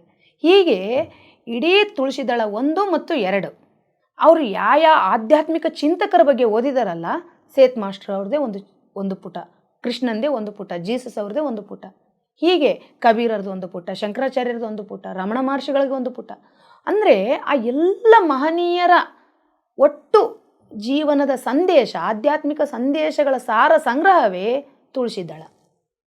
ತುಳಸಿದಳ 1 ಮತ್ತು 2 ಅಂದರೆ ಆ 2 ಪುಸ್ತಕಗಳು ಹೇಗೆ ನಾವು ಅಷ್ಟು ಜನರನ್ನ ಓದೋಕ್ಕಾಗಲ್ಲ. ಮೆಹರ್ ಬಾಬಾ ನಮಗೆ ಓದೋಕ್ಕಾಗಲ್ಲ, ರಮಣ ಮಹರ್ಷಿ ಆಗಲ್ಲ, ಓಕೆ. ಮತ್ತು ತೆಲುಗು, ತಮಿಳು, ಪಾಶ್ಚಾತ್ಯ ಆಧ್ಯಾತ್ಮಿಕ ವಿಜ್ಞಾನಿಗಳು ಆ ಎಲ್ಲರನ್ನು ಕುರಿತಾಗಿ ಸಂಗ್ರಹಿಸಿ ಬರೆದದ್ದೇ ತುಳಸಿದಳ. ಹಾಗೆ ಆದ್ದರಿಂದ ನಾವು ಈ ಪುಸ್ತಕಗಳನ್ನು, ವಿಶೇಷವಾಗಿ ಪತ್ರಿಜಿ ಸರ್ ಅವರ ಪುಸ್ತಕಗಳನ್ನು ಓದಿದರೆ ಇಷ್ಟೂ ಜ್ಞಾನವನ್ನು ನಾವು ಸುಲಭವಾಗಿ ಸಂಗ್ರಹಿಸ್ಬೋದು. ಇನ್ನು ಅವ್ರದ್ದು ಇನ್ನೊಂದು ಪುಸ್ತಕ ಇದೆ, ಪರಮಸತ್ಯ. ನನಗೆ ಅದು ಇಂಗ್ಲೀಷ್ನಲ್ಲಿ ಮಸ್ಟ್ ರೀಡ್ ಸ್ಪಿರಿಚುವಲ್ ಬುಕ್ಸ್ ಅಂತ ಇದೆ. ಪತ್ರಿ ಸರ್ ಅವರು ಇನ್ನೂ ಏನು ಮಾಡಿದ್ದಾರೆ ಅಂದರೆ, ಓಕೆ ನಿಮಗೆ ಇಷ್ಟು ಜ್ಞಾನ ಸಿಗುತ್ತೆ. ಈಗ ನಾನು ಪತ್ರಿ ಸರ್ ಅವ್ರು ಏನು ಮಾಡಿದ್ದಾರೆ, ಇಡೀ ಕಬೀರರ ಜ್ಞಾನವನ್ನು ಒಂದು ಪುಟದಲ್ಲಿ, ಲೋಬ್ಸಾಮ್ ರಾಂಪ್ ಅವ್ರ ಒಂದು ಪುಟದಲ್ಲಿ, ಕೊಟ್ಟಿದ್ದಾರೆ ನಿಜ. ನನಗಿದು ತೃಪ್ತಿ ಆಗಲಿಲ್ಲ. ಇಷ್ಟನ್ನೇ ಓದಿದ ಮೇಲೆ ನನಗೆ ಇಡೀ ಅವ್ರ ಬಗ್ಗೆ ಇನ್ನೂ ಹೆಚ್ಚು ತಿಳ್ಕೊಬೇಕು ಅನ್ನಿಸ್ತಾ ಇದೆ. ನಾನು ಈಗ ರಮಣ ಮಹರ್ಷಿಗಳ ಬಗ್ಗೆ ಬಹಳ ತಿಳ್ಕೊಬೇಕು. ನಾನು ಒಬ್ಬ ವೇಮನ ಬಗ್ಗೆ ಬಹಳ ತಿಳ್ಕೊಬೇಕು. ನಾನು ಒಬ್ಬ ವೀರಬ್ರಹ್ಮೇಂದ್ರ ಸ್ವಾಮಿ ಬಗ್ಗೆ ನಾನು ಬಹಳ ತಿಳ್ಕೊಬೇಕು ಅಂತ ನಮಗೆ ಅನಿಸುತ್ತೆ. ಆದ್ದರಿಂದ ಪತ್ರಿ ಸರ್ ಅವ್ರು ಏನು ಮಾಡಿದ್ದಾರೆ, ತಾವು ಓದಿರೋ ಸುಮಾರು 115 ಮಾಸ್ಟರ್ಗಳದ್ದು ಪುಸ್ತಕಗಳಂತೂ ಲೆಕ್ಕಿಲ್ಲ, ಒಬ್ಬೊಬ್ಬರದು ಅವರ ಕೃತಿ ಮತ್ತು ಆ ಕೃತಿ ಏನನ್ನು ಒಳಗೊಂಡಿದೆ, ಯಾವ ಕಂಟೆಂಟ್ ಇದೆ ಅದರೊಳಗೆ, ಅರ್ಥ ಆಯ್ತಲ್ಲ. ಓಶೋ ಅವ್ರ ಪುಸ್ತಕ ಇದಾವೆ ಅಂತ ತಿಳ್ಕೊಳ್ಳೋಣ. ಆ ಪುಸ್ತಕ ಯಾವುದ್ರ ಬಗ್ಗೆ ಹೇಳುತ್ತೆ, 3ನೇ ಕಣ್ಣಿನ ಬಗ್ಗೆ ಹೇಳುತ್ತಾ, ಸೂಕ್ಷ್ಮ ಶರೀರ ಯಾನದ ಬಗ್ಗೆ ಹೇಳುತ್ತಾ, ಪ್ರತಿಯೊಂದು ಅದರಲ್ಲಿ ಪೂರ್ವಜನ್ಮಗಳ ಬಗ್ಗೆ ಹೇಳುತ್ತಾ, ಪ್ರತಿಯೊಂದನ್ನು ವಿವರವಾಗಿ ಅವರು ಜಸ್ಟ್ ಕೊಟ್ಟಿದ್ದಾರೆ. ಅಂದರೆ ನಿಮಗೆ ಅವಾಗ ಏನು ಮಾಡ್ಬೋದು, ನೀವು ಆ ಪುಸ್ತಕವನ್ನು ತಗೊಂಡು ಓದಬಹುದು ಅನ್ನೋದು. ಹೀಗೆ ಪತ್ರಿಜಿ ಸರ್ ಅವರು ನಿಜವಾಗ್ಲೂ ಒಂದು ಮಹಾನ್ ಆಧ್ಯಾತ್ಮಿಕ ಚಿಂತನೆ. ನಾವು ಅವ್ರ ಬಗ್ಗೆ ಹೇಳೋಕ್ಕೆ ಪದಗಳಿಲ್ಲ. ನಮ್ಮನ್ನು ಇಷ್ಟು ಸುಲಭವಾಗಿ ಅಷ್ಟು ಉನ್ನತ ಲೋಕದಿಂದ ಬಂದು ಸುಲಭವಾದ ಧ್ಯಾನ ಮಾರ್ಗವನ್ನು ಹೇಳಿ ಎಲ್ಲ ಗ್ರಂಥಗಳ ಸಾರವನ್ನು ಸುಲಭವಾಗಿ ಕೊಟ್ಟು ಇಷ್ಟು ಸುಲಭಗೊಳಿಸಿದ ಮೇಲೆ ಇನ್ನು ನಮಗೇನು ಚಿಂತೆ ಯಾವುದ್ರದ್ದು ಇಲ್ಲ. ಈಗ ನಾವು ಕೊಡಬೇಕಾಗಿರೋದು ಸಮಯ ಮಾತ್ರ, ಧ್ಯಾನಕ್ಕೆ, ಸ್ವಾಧ್ಯಾಯಕ್ಕೆ. ಇನ್ನು ಅವ್ರದ್ದು ನಿಮಗೆ ಗೊತ್ತಿಲ್ಲ, ನಾನು ಧ್ಯಾನಕ್ಕೆ ಹೋದಾಗ ಪಿರಮಿಡ್ ಪಾರ್ಟಿ ಆಫ್ ಇಂಡಿಯಾ ಅಂತ ಹೇಳ್ತಾ ಇದ್ರು. ನನಗೆ ಮತ್ತೆ ಪ್ರಶ್ನೆ, ಪ್ರತಿ ಬಾರಿಯೂ ನಾನು ಪ್ರಶ್ನೆ ಮಾಡೇ ಒಪ್ಪಿಕೊಂಡವಳು. ಇವ್ರು ಏನು ಧ್ಯಾನ ಹೇಳ್ತೀವಂತಾರೆ, ಪಿರಮಿಡ್ ಪಾರ್ಟಿ ಆಫ್ ಇಂಡಿಯಾ ಇವ್ರಿಗೆ ಯಾಕೆ ಬೇಕು, ಇವ್ರೇನು ರಾಜಕೀಯ ಮಾಡೋರು, ಇದು ಏನು ನನಗೆ ಅರ್ಥ ಆಗೋಲ್ದು, ಇದೇನು ಆಧ್ಯಾತ್ಮಿಕ ಸಂಸ್ಥೆಯಾ ಅಥವಾ ರಾಜಕೀಯ ಸಂಸ್ಥೆಯಾ ಅಂತೇಳಿ. ಆದರೆ ನನ್ನ ಸಂದೇಹಗಳಿಗೆ ಉತ್ತರ ಸಿಕ್ಕಿದ್ದು ಸಾಕ್ರೆಟಿಸ್ ಪುಸ್ತಕ ಓದಿದ ಮೇಲೆ. ಸಾಕ್ರೆಟಿಸ್ ಪುಸ್ತಕ ಓದ್ತಿರುವಂತೆಯೇ ನನಗೇನು ಅನಿಸ್ತಾ ಇದೆ, ಕನ್ನಡಕ್ಕೆ ಬರಬೇಕು ಅಂತ ನಾನೇ ಭಾಷಾಂತರ ಮಾಡಿದೆ. ಯಾಕೆ ಪಿರಮಿಡ್ ಪಾರ್ಟಿ ಆಫ್ ಇಂಡಿಯಾ ಹುಟ್ಟುಕೊಂಡಿತ್ತು, ಯಾಕೆ ಸಾಕ್ರೆಟಿಸ್ ಅದೇ ಹೇಳ್ತಾ ಇದ್ರು, ಪ್ಲೇಟೋ ಅದೇ ಹೇಳ್ತಾ ಇದ್ದ, ಪತ್ರಿ ಸರಿ ಹೇಳ್ತಾರೆ, ಆಳುವವರು ಆತ್ಮಜ್ಞಾನಿಗಳಾಗಿರಬೇಕು, ಆತ್ಮಜ್ಞಾನಿಗಳೇ ಆಡಳಿತಗಾರರಾಗಬೇಕು, ಇಲ್ಲ ಆಡಳಿತಗಾರರೆಲ್ಲ ಆತ್ಮಜ್ಞಾನಿಗಳಾಗಬೇಕು. ಇಷ್ಟೇ. ಯಾಕಪ್ಪ ಅಂತೇಳಿ ನಿಮ್ಗೆ ಗೊತ್ತಿಲ್ಲ. ಎಷ್ಟೋ ಜನ ನನಗೂ ಕೇಳಿದ್ರು. ಒಂದ್ಸಲ ಪಿರಮಿಡ್ ವ್ಯಾಲಿಯಲ್ಲಿ ಬುದ್ಧ ಪೂರ್ಣಿಮೆಗೆ ಯಡಿಯೂರಪ್ಪ ಅವ್ರನ್ನ ಗೆಸ್ಟ್ ಆಗಿ ಕರೆದಿದ್ದಾರೆ. ಅಲ್ಲಿ ಎಲ್ಲರದ್ದು ಪ್ರಶ್ನೆ ಒಳಗಡೆ ಇಟ್ಕೊಂಡಿದ್ದಾರೆ, ಹೊರಗೆ ಹೇಳ್ತಾ ಇಲ್ಲ. ಏನು, ರಾಜಕೀಯ ನಾಯಕರನ್ನು ಯಾಕೆ ನಾವು ಆಧ್ಯಾತ್ಮಿಕ ಕಾರ್ಯಕ್ರಮಗಳಿಗೆ ಕರಿಬೇಕು? ಒಳ್ಳೆ ಪ್ರಶ್ನೆ, ತಪ್ಪಲ್ಲ, ಬರಬೇಕು. ಪ್ರಶ್ನೆಗಳು ಬಂದಾಗಲೇ ಜ್ಞಾನ ನಮಗೆ ಸಿಗೋದು. ನೇರವಾಗಿ ಕೇಳಬೇಕು. ನಾನು ಸಾಕ್ರೆಟಿಸ್ ಹೋದರೆ ನಿಮ್ಮ ಪ್ರಶ್ನೆಗೆ ಉತ್ತರ ಸಿಗುತ್ತೆ. ಯಾಕೆ ಅಂದರೆ ನಮ್ಮ ಗುರಿ ಏನಿದೆ, ಧ್ಯಾನ ಜಗತ್, ಪಿರಮಿಡ್ ಜಗತ್, ಶಾಕಾಹಾರ ಜಗತ್ತು. ಅದು ಒಂದು ದಿನದಲ್ಲಿ ನಾವು ಇಷ್ಟೆಲ್ಲ ಕಷ್ಟಪಟ್ಟಿದ್ದೀವಿ, ಇಷ್ಟೆಲ್ಲ ಸಂಸ್ಥೆಗಳನ್ನು ಮಾಡಿ, ಇಷ್ಟೆಲ್ಲ ಧ್ಯಾನ ಪ್ರಚಾರ, ಮನೆ ಮನೆಗೆ ಹೋಗ್ತಾ ಇದ್ದೀವಿ, ರ್ಯಾಲಿಗಳನ್ನ ಮಾಡ್ತಾ ಇದ್ದೀವಿ. ಆದರೂ 740 ಕೋಟಿಯಲ್ಲಿ ಇವತ್ತು 1 ಕೋಟಿ ಜನ ಪಿರಮಿಡ್ ಮಾಸ್ಟರ್ಗಳಿರಬಹುದು ಅಂತ ಒಂದು ಲೆಕ್ಕಾಚಾರ ಇದೆ. ಹಾಗಾದರೆ ನಾವಿನ್ನೂ 739 ಕೋಟಿ ಜನರನ್ನ ತಲುಪೋದು ಹೇಗೆ? ಒಂದು ಸುಲಭವಾದ ಮಾರ್ಗ ನಿಮಗೆ ಹೇಳ್ತೀನಿ. 2014ರಲ್ಲಿ ಈ ದೇಶದ ಪ್ರಧಾನಿ ನರೇಂದ್ರ ಮೋದಿ ಒಬ್ಬ ಆತ್ಮಜ್ಞಾನಿ, ಆಧ್ಯಾತ್ಮಿಕ ಚಿಂತಕ, ಆಧ್ಯಾತ್ಮಿಕ ವಿಜ್ಞಾನಿ ಆದಮೇಲೆ ಅವ್ರು ಏನು ಮಾಡಿದರು, ನೇರವಾಗಿ ವಿಶ್ವಸಂಸ್ಥೆಯಲ್ಲಿ ಒಂದು ಪ್ರಸ್ತಾವನೆ ಇಟ್ಟರು. ಏನು, ಇಡೀ ವಿಶ್ವ ಯೋಗ ಮಾಡಬೇಕು ಅಂತೇಳಿ. ಓಕೆ, ವಿಶ್ವಸಂಸ್ಥೆ ಓಕೆ ಅಂದಿತ್ತು. 193 ರಾಷ್ಟ್ರಗಳು ಇವತ್ತು ಯೋಗ ಮಾಡ್ತಾ ಇದ್ದಾವೆ. ಯೋಗದ ಭಾಗವೇ ಧ್ಯಾನ. ಇನ್ನೂ ಮುಂದುವರೆದು ಈ ಬಾರಿ ಇನ್ನೂ ಸಂತೋಷದ ವಿಷಯ ತಮಗೆ ಗೊತ್ತು, ಡಿಸೆಂಬರ್ 7ನೇ ತಾರೀಕು ವಿಶ್ವಸಂಸ್ಥೆಯಲ್ಲಿ ಇನ್ನೊಂದು ಪ್ರಸ್ತಾವನೆಗೆ ಒಪ್ಪಿಗೆ ಕೊಡಲಾಯಿತು. ಅದು ಏನು ಅಂದರೆ, ಈ ವರ್ಷದಿಂದ ಪ್ರತಿ ವರ್ಷ ಡಿಸೆಂಬರ್ 21 ವಿಶ್ವ ಧ್ಯಾನ ದಿನ, ಅಂತಾರಾಷ್ಟ್ರೀಯ ಧ್ಯಾನ ದಿನ ಅಂತ ಆಚರಿಸ್ತಾ ಇದ್ದೀವಿ. ನೋಡಿರಿ, ನಾವೆಷ್ಟು ಹೋರಾಟ ಮಾಡಿ ಎಷ್ಟು ಜನರ ಹತ್ರ ಧ್ಯಾನ ಮಾಡಿಸಿದೀವೋ ಗೊತ್ತಿಲ್ಲ. ಆದರೆ ಡಿಸೆಂಬರ್ 21 ಧ್ಯಾನ ದಿನ ಅಂತ ಆದಮೇಲೆ ಇಡೀ ಪ್ರಪಂಚ 193 ರಾಷ್ಟ್ರಗಳು ಆ ದಿನವನ್ನು ಅಧಿಕೃತವಾಗಿ ಆಚರಿಸಬೇಕು ಅಂದರೆ ಅವತ್ತಿನ ದಿನ ಅವರು ಧ್ಯಾನ ಮಾಡ್ತಾರೆ, ಧ್ಯಾನ ತಿಳ್ಕೊತಾರೆ, ಧ್ಯಾನದ ಲಾಭಗಳು ತಿಳ್ಕೊತಾರೆ. ಹಾಗಾದರೆ ಒಬ್ಬ ನಾಯಕ, ಒಬ್ಬ ರಾಜಕೀಯ ನಾಯಕ, ಒಂದು ರಾಷ್ಟ್ರದ ನಾಯಕ, ಆಡಳಿತಗಾರರೇನಾದರೂ ಧ್ಯಾನಿಗಳಾಗಿದ್ದರೆ, ಆತ್ಮಜ್ಞಾನಿಗಳಾಗಿದ್ದರೆ ಆದಷ್ಟು ಬೇಗ ಭೂಮಿ ಮೇಲೆ ಧ್ಯಾನವನ್ನು ಸ್ಪ್ರೆಡ್ ಮಾಡ್ಬೋದು. ತುಂಬ ಸುಲಭವಾಗಿ ಇಡೀ ಧ್ಯಾನ ಜಗತ್ತು ತುಂಬ ಸುಲಭವಾಗಿ ಮ್ಯಾನಿಫೆಸ್ಟ್ ಆಗುತ್ತೆ. ತುಂಬ ಸುಲಭ. ನೀವೊಂದು ನೋಡ್ರಿ, ನಾವು ಒಂದು ಪಿರಮಿಡ್ ಕಟ್ಟಬೇಕಾದ್ರೆ ಸಾಹಸ ಮಾಡ್ತಾ ಇದ್ದೀವಿ, 100,000 ಜನರ ಮುಂದೆ ದೇಣಿಗೆ ಕೇಳ್ತಾ ಇದ್ದೀವಿ. ನಿಮಗೆ ಗೊತ್ತಿರಲಿ, ಈ ರಾಜ್ಯದ ಮಾಜಿ ಮುಖ್ಯಮಂತ್ರಿ ಒಂದು ಬಾರಿ ಪಿರಮಿಡ್ ವ್ಯಾಲಿಗೆ ಬಂದಿದ್ದರು. ಅವ್ರ ಹೆಸರು ಜಗದೀಶ್ ಶೆಟ್ಟರ್ ಅಂತೇಳಿ. ಜಗದೀಶ್ ಶೆಟ್ಟರು ಒಂದು ಸಲ ಪಿರಮಿಡ್ ವ್ಯಾಲಿಗೆ ಬಂದು ಒಂದು ಸಲ ಕಿಂಗ್ಸ್ ಚೇಂಬರ್ನಲ್ಲಿ ಧ್ಯಾನ ಮಾಡಿದ ಮೇಲೆ ಇಂಥ ಪಿರಮಿಡ್ ನಮ್ಮೂರಲ್ಲಿ ಬರಬೇಕು ಅಂತೇಳಿ 3 ಕೋಟಿ ರೂಪಾಯಿ ವೆಚ್ಚದಲ್ಲಿ ಹುಬ್ಬಳ್ಳಿಯಲ್ಲಿ ತುಂಬ ಸುಲಭವಾಗಿ ಸರ್ಕಾರದ ವೆಚ್ಚ ಸರ್ಕಾರದ ಭೂಮಿಯಲ್ಲಿ ಪಿರಮಿಡ್ ಬಂತು. 80/80 2,000 ಜನ ಕುಳಿತು ಧ್ಯಾನ ಮಾಡ್ಬೋದು. ಒಬ್ಬ ರಾಜೀವ್ ದೀಕ್ಷಿತ್ ಒಬ್ಬ MLA ಆಗಿ ಅವರು ಪಿರಮಿಡ್ಗಳನ್ನು ಕಟ್ಟಿದ್ದಾರೆ, ಅವರು ಧ್ಯಾನ ಮಾಡ್ತಾ ಇದ್ದಾರೆ. ಪ್ರತಿಯೊಬ್ಬರು ರಾಜಕೀಯ ನಾಯಕರೇನಾದರೂ ಪಿರಮಿಡ್ ಮಾಸ್ಟರ್ಗಳಾಗಿಬಿಟ್ರೆ ಎಷ್ಟು ಸುಲಭವಾಗಿ ಧ್ಯಾನ ಜಗತ್ ನಿರ್ಮಾಣ ಆಗುತ್ತೆ, ಎಷ್ಟು ಸ್ಪೀಡಾಗಿ ಪಿರಮಿಡ್ ಜಗತ್ ನಿರ್ಮಾಣ ಆಗುತ್ತೆ, ಒಂದು ಸಲ ಕ್ಯಾಲ್ಕುಲೇಷನ್ ಮಾಡಿರಿ. ಅದಕ್ಕಾಗಿಯೇ ಪತ್ರಿಜಿ ಸರ್ ಅವರು ಪಿರಮಿಡ್ ಪಾರ್ಟಿ ಆಫ್ ಇಂಡಿಯಾ. ಯಾಕೆಂದರೆ ನಮ್ಮ ಪ್ರೈಮ್ ಮಿನಿಸ್ಟರ್ಗಳು, ನಮ್ಮ ರಾಷ್ಟ್ರಪತಿಗಳು ಆತ್ಮಜ್ಞಾನಿಗಳಾಗಿರಬೇಕು, ಶಾಕಾಹಾರಿಗಳಾಗಿರಬೇಕು. ಪಕ್ಷ ಯಾವುದಾದರೂ ಮುಖ್ಯವಲ್ಲ. ತಮಗೆ ಗೊತ್ತಿರಲಿ, ನಮ್ಮ ದೇಶ ಇವತ್ತು ಆಧ್ಯಾತ್ಮಿಕ ನಾಯಕರ ಕೈಯಲ್ಲಿದೆ ಅನ್ನೋದು ತುಂಬ ಹೆಮ್ಮೆಯ ವಿಷಯ. ಈ ದೇಶದ ರಾಷ್ಟ್ರಪತಿ ದ್ರೌಪದಿ ಮುರ್ಮು ಕೂಡ ಒಬ್ಬ ಆಧ್ಯಾತ್ಮಿಕ ಚಿಂತಕಿ. ಅವರ ದಿನಚರಿ ಆರಂಭವಾಗೋದೇ 3 ಗಂಟೆಯಿಂದ. ಅವರು ಬಾಲ್ಯದಿಂದ ಅವರ ಜೀವನದಲ್ಲಿ ನಡೆದ, ಅವರ ಮಗ ತೀರ್ಕೋತಾನೆ, ಅವ್ರ ಮನೆಯವರು ತೀರ್ಕೋತಾರೆ, ತುಂಬ ಡಿಪ್ರೆಷನ್ಗೆ ಹೋಗಿ ಒಂದು ಹಂತದಲ್ಲಿ ಆತ್ಮಹತ್ಯೆವರೆಗೂ ಹೋದಾಗ ಬ್ರಹ್ಮಕುಮಾರಿ ಸಂಸ್ಥೆಯಿಂದ ಅವರಿಗೆ ಧ್ಯಾನದ ಪರಿಚಯ ಆಗುತ್ತೆ. ಆ ಒಂದು ತಾವು ಹೋಗಿರೋ ಒಂದು ಮಾನಸಿಕ ಸಮಸ್ಯೆಯಿಂದ ಹೊರಗೆ ಬಂದು ಧ್ಯಾನ ಜಗತ್ ನಿರ್ಮಾಣಕ್ಕೆ ತಮ್ಮದೇ ಆದ ಒಂದು ಸೇವೆಯನ್ನು ಸಲ್ಲಿಸ್ತಾ ಇದ್ದಾರೆ. ಈಗಲೂ ಕೂಡ ಅವರು ಎಷ್ಟೋ ಧ್ಯಾನ ಪ್ರಚಾರ ಕೂಡ ಮಾಡಿದರು. ಜಾರ್ಖಂಡಿನ ಮಿನಿಸ್ಟರ್ ಆಗಿ ಸೇವೆ ಸಲ್ಲಿಸಿ, ಒಂದು ರಾಜ್ಯದ ರಾಜ್ಯಪಾಲರಾಗಿ, ಈಗ ನಮ್ಮ ದೇಶದ ರಾಷ್ಟ್ರಪತಿಯಾಗಿ ಸೇವೆ ಸಲ್ಲಿಸ್ತಿರುವ ಒಬ್ಬ ಆಧ್ಯಾತ್ಮಿಕ ಚಿಂತಕಿ ಅಂದರೆ ದ್ರೌಪದಿ ಮುರ್ಮು. ನಿಮಗೆ ಗೊತ್ತಾ, ಅವರು ರಾಷ್ಟ್ರಪತಿಯಾಗಿ ಅಧಿಕಾರ ಸ್ವೀಕರಿಸಿದ ಮೇಲೆ ಅವರು ಮಾಡಿದ ಆದೇಶ ಒಂದು ನಿಮಗೆ ಗೊತ್ತಾ?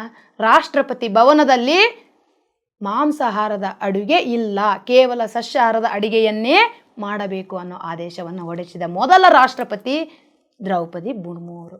ಈಗ ಹೇಳಿ, ಶಾಕಾಹಾರ ಜಗತ್ತು ನಿರ್ಮಾಣ ಆಗೋದಕ್ಕೆ ಎಷ್ಟು ಸುಲಭ ಮಾರ್ಗ ಇದು? ಅದಕ್ಕೆ Socrates pyramid party of India ಯಾಕೆ ಹುಟ್ಟುಕೊಂಡಿತ್ತು? ರಾಜಕೀಯ ನಾಯಕರೇ ಯಾಕೆ ಧ್ಯಾನಿಗಳಾಗಬೇಕು ಅನ್ನೋದು ಇದೇ ಕಾರಣಕ್ಕೆ. ನನಗೆ ಸಿಕ್ಕ ಉತ್ತರ ನಿಮಗೂ ಸಿಗಬೇಕು ಅಂದರೆ ನಾವು ಸಾಕ್ರೆಟಿಸ್ ಓದಬೇಕು ನೀವೆಲ್ಲರೂ. ಇನ್ನು ನೆಕ್ಸ್ಟು ಇನ್ನೊಂದು ಪುಸ್ತಕ ಇದೆ, ನಮ್ಮಲ್ಲಿ ಎಂತೆಂಥ ಆಲೋಚನೆಗಳಿರ್ತವೆ ಅಂತ. ಪತ್ರಿಜಿ ಸರ್ ಅವರ ಒಂದು ಪುಟ್ಟ ಪುಸ್ತಕ ಅದು, ಆಲೋಚನಾ ಶಕ್ತಿ ಅಂತೇಳಿ.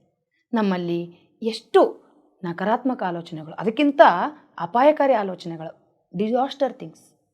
ನೆಕ್ಸ್ಟ್ ನಕಾರಾತ್ಮಕ, ಅದಾದಮೇಲೆ ಧನಾತ್ಮಕ, ಅದಾದಮೇಲೆ ಮಿರಾಕಲಸ್ ಥಿಂಗ್ಸ್, ಅಂದರೆ ಅದ್ಭುತ ಆಲೋಚನೆಗಳು. ಹಾಗಾದರೆ ನಮ್ಮ ಆಲೋಚನೆಗಳೇ ನಮ್ಮ ಜೀವನ.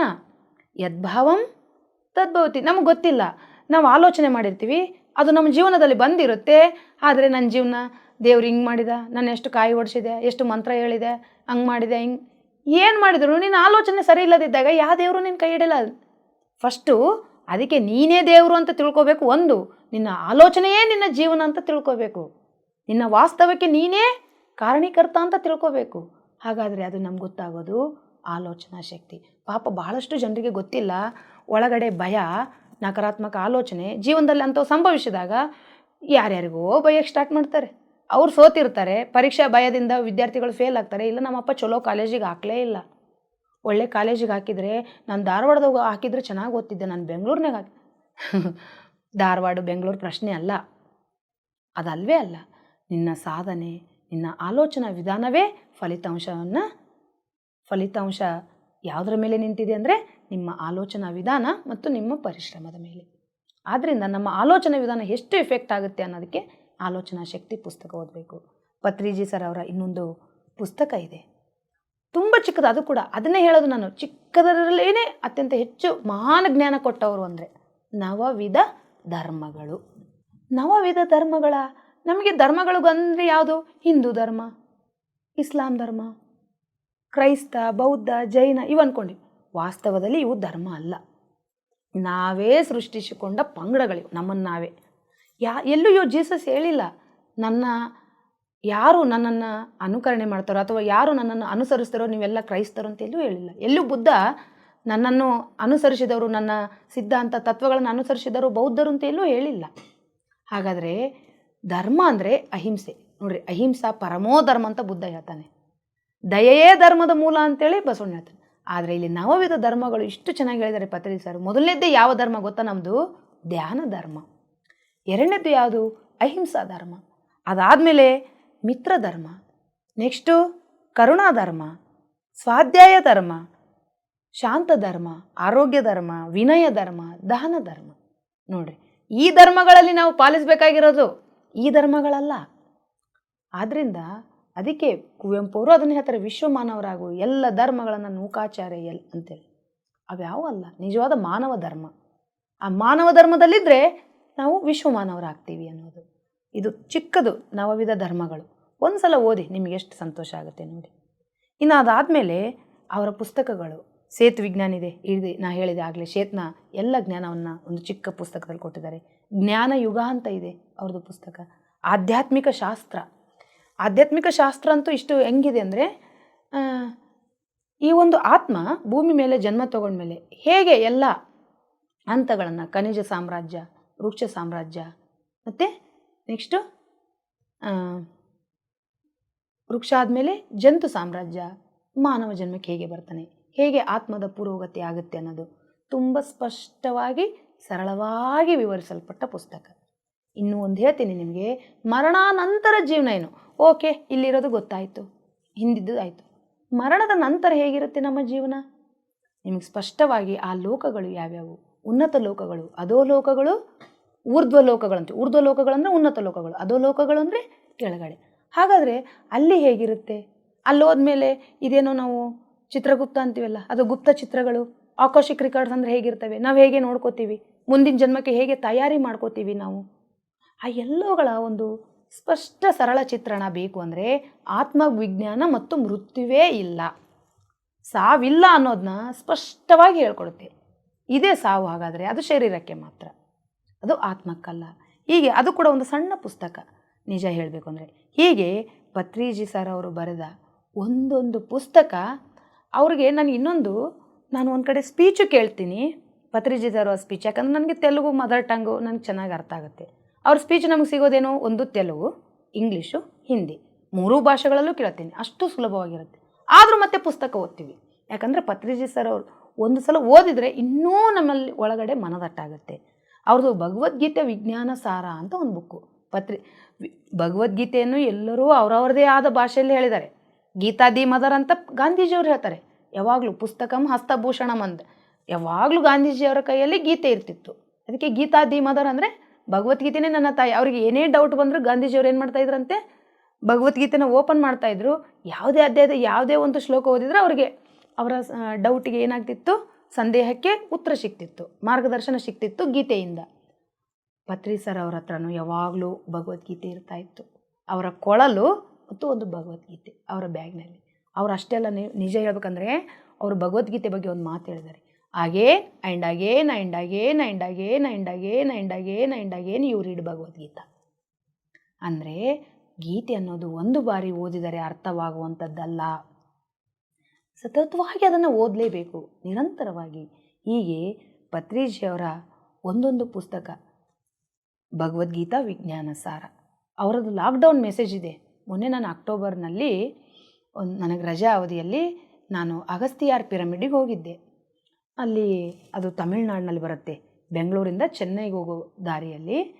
ತುಂಬ ಚೆನ್ನಾಗಿ, ಅಲ್ಲಿ ಕಂಪ್ಲೀಟ್ ಮೌನ, ಯಾರ ಜೊತೆ ಮಾತಿಲ್ಲ. ಆ ಲಾಕ್ಡೌನ್ ಮೆಸೇಜ್ನ ಆ್ಯಕ್ಚುಲಿ ನಾನು ಎಲ್ಲ ಮೆಸೇಜ್ನೇ ಕೇಳಿದ್ದೀನಿ ತೆಲುಗುದಲ್ಲಿ, ಆದರೆ ಕನ್ನಡದಲ್ಲಿ ಓದುವ ಭಾಗ್ಯ ನಂದಾಗಿತ್ತು. ಎಲ್ಲ ಅನುವಾದಕರಿಗೆ ಅನಂತ ಕೋಟಿ ಧನ್ಯವಾದಗಳು. ಇಷ್ಟು ಚೆನ್ನಾಗಿ ಅನಿಸಿತ್ತು. ನಾನು ಕೇಳಿದ್ರು ನನಗೆ ಯಾಕೋ ಗೊತ್ತಿಲ್ಲ, ಅಷ್ಟು ಮನದಟ್ಟು, ಅಂದರೆ ಕೇಳಿದ್ದು ಸ್ವಲ್ಪ ಮರೆವಾಗ್ತಿರ್ತದೆ, ಆದರೆ ಓದಿದ್ದು ಇನ್ನೂ ಮನದಟ್ಟಾಗುತ್ತೆ ಅನಿಸಿತ್ತು. ಇಡೀ ಲಾಕ್ಡೌನ್ ಮೆಸೇಜಸ್ ಮುಗಿಸ್ಬಿಟ್ಟೆ. ಅಷ್ಟೇ ಅಲ್ಲ, ನಾನು ಇಂಗ್ಲೀಷ್ನಲ್ಲಿ ಪತ್ರಿಜಿ ಆನ್ಸರ್ಸ್ ಅಂತಿದೆ, ಅದು ಕನ್ನಡದಲ್ಲಿ ಪತ್ರಿಜಿ ಉತ್ತರಗಳು ಅಂತೇಳಿ. ಹಬ್ಬಾ, ನಮಗೆ ಎಲ್ರಿಗೂ ಸಾಮಾನ್ಯವಾಗಿ ಆಧ್ಯಾತ್ಮಿಕ ಮಾರ್ಗದಲ್ಲಿರೋರಿಗೆ ಬಹಳ ಡೌಟ್ಗಳು ಬರ್ತಿರ್ತವೆ. ಆದರೆ ನನ್ನ ಡೌಟ್ಗೆ ಈಗ ಉತ್ತರ ಕೊಡೋಕ್ಕೆ ಪತ್ರಿ ಸರ್ ಇರಲಿಕ್ಕಿಲ್ಲ, ಆದರೆ ನನಗೆ ಬಂದಿರೋ ಡೌಟ್ ಎಷ್ಟೋ ಜನರಿಗೆ ಬಂದಿರೋದ್ರಿಂದ ಅದನ್ನು ಸುಮಾರು ಜನ ಪತ್ರಿ ಸರ್ ಕೇಳಿದ್ದಾರೆ, ಅದಕ್ಕೆ ಪತ್ರಿ ಸರ್ ಆನ್ಸರೂ ಮಾಡಿದ್ದಾರೆ. ಅದು ಪುಸ್ತಕ ತುಂಬ ಚೆನ್ನಾಗಿದೆ, ಪತ್ರಿಜಿ ಉತ್ತರಗಳು ಅಂತೇಳಿ. ಅದು ಆಗಾಗ ಈಗಲೂ ಕೂಡ ಅದರಲ್ಲಿ ಕೆಲವು ಭಾಗಗಳನ್ನ ನಾವು ಧ್ಯಾನ ಕಸ್ತೂರಿಯಲ್ಲಿ ಪ್ರತಿ ತಿಂಗಳ ಪ್ರಕಟಿಸ್ತಾನೇ ಇದ್ದಾರೆ. ಇನ್ನು ಹೀಗೆ ಪತ್ರಿಜಿಯವರ ಎಲ್ಲ ಪುಸ್ತಕಗಳು ಓದಬೇಕು ಅಷ್ಟೇ ಅಲ್ಲ, ಓದಿಸಬೇಕು. ನನ್ನ ರಿಕ್ವೆಸ್ಟ್ ಎಲ್ಲರಲ್ಲಿ ಒಂದು ವಿಶೇಷ ಮನವಿ, ಯಾರ್ಯಾರ ಮನೆಯಲ್ಲಿ ಧ್ಯಾನ ಕೇಂದ್ರ ಇದ್ದಾವೋ ದಯವಿಟ್ಟು ನೀವೊಂದು ಆಧ್ಯಾತ್ಮಿಕ ಪುಸ್ತಕಗಳ ಗ್ರಂಥಾಲಯ ತೆಗೆಯಿರಿ. ನಮ್ಮ ಮನೆಯಲ್ಲಿ ಮನ್ವಂತರ ಧ್ಯಾನ ಕೇಂದ್ರ ಯಾವಾಗ ಬಂತೋ ಅದರೊಟ್ಟಿಗೆ ಮನ್ವಂತರ ಗ್ರಂಥಾಲಯವೂ ಬಂದಿದೆ. ಯಾಕೆ ಅಂದರೆ ಆರಂಭಿಕದಲ್ಲಿ ಯಾರು ಧ್ಯಾನಕ್ಕೆ ಬರ್ತಾರಲ್ಲ ಅವ್ರಿಗೆ ಸುಮಾರು ಸಂದೇಹ ಇರ್ತವೆ. ನಾನು ಒಂದೊಂದು ಬುಕ್ಕು ಕೊಟ್ಟು ಕಳಿಸ್ಬಿಡ್ತೀನಿ ಅವರಿಗೆ. ಈ ಸಲ ಇದನ್ನು ಓದ್ರಿ ಮೇಡಮ್, ಇದು ಸಣ್ಣದು. ಲಾಭಗಳು ಓದ್ರಿ, ಧ್ಯಾನದ ಅನುಭವಗಳನ್ನು ಓದ್ರಿ, ಪಿರಮಿಡ್ ಶಕ್ತಿ ಬಗ್ಗೆ ಓದ್ರಿ. ಅವ್ರು ಕೊಡಬೇಕು ಮತ್ತು ವಾಪಸ್ ತೊಗೋಬೇಕು. ಅಂದರೆ ನಾವು ಅವರಿಗೆ ಪುಸ್ತಕದ ರುಚಿ ಹಚ್ಚಿಸಿದಂಗೆ ಆಗುತ್ತೆ. ಮೊದಲಿಗೆ ಇರಲಿ ಬಿಡ್ರಿ ಮೇಡಮ್, ನನಗೆ ಟೈಮ್ ಇರಲ್ಲ, ಓದೋಕ್ಕಾಗಲ್ರಿ ಅಂತಾರೆ. ಅವ್ರಿಗೆ ತೊಗೊಳಕ್ಕೂ ಒಂದು ಪುಸ್ತಕ ಕೊಂಡುಕೊಳ್ಳೋಕ್ಕೂ ತುಂಬ ಲೆಕ್ಕಾಚಾರ ಒಂದೊಂದು ಸಲ. ಕೆಲವರು, ಎಲ್ಲರೂ ಅಂತಲ್ಲ, ಕೆಲವರಿಗೆ. ಆದರೆ ಒಂದು ಸಲ ರುಚಿ ಹತ್ತಿದರೆ, ಪುಸ್ತಕ ಓದುವ ರುಚಿ ಹತ್ತಿದರೆ ಖಂಡಿತವಾಗ್ಲೂ ಅವರು ಎಷ್ಟೇ ದುಡ್ಡಾಗಲಿ ತೊಗೋತೀವಂತಾರೆ. ಆದ್ದರಿಂದ ಪತ್ರಿಜಿಯವರ ಎಲ್ಲ ಪುಸ್ತಕಗಳನ್ನು ದಯವಿಟ್ಟು ಓದಿ.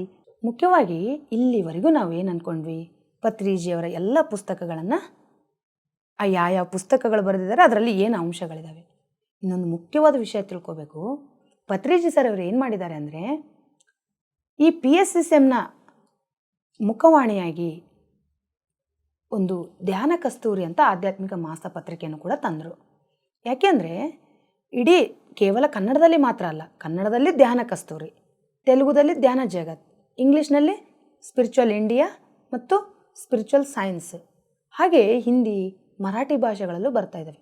ಇದರ ಉದ್ದೇಶ ಏನು? ಸ್ವಾಧ್ಯಾಯನೇ. ಸ್ವಾಧ್ಯಾಯಕ್ಕಾಗಿಯೇ ಪತ್ರಿಜಿಯವರು ಆರಂಭಿಸಿದಂತಹ, ಪತ್ರಿಜಿಯವರ ಕನಸಿನ ಕೂಸು ಅಂದರೆ ಅದು ಧ್ಯಾನ ಕಸ್ತೂರಿ.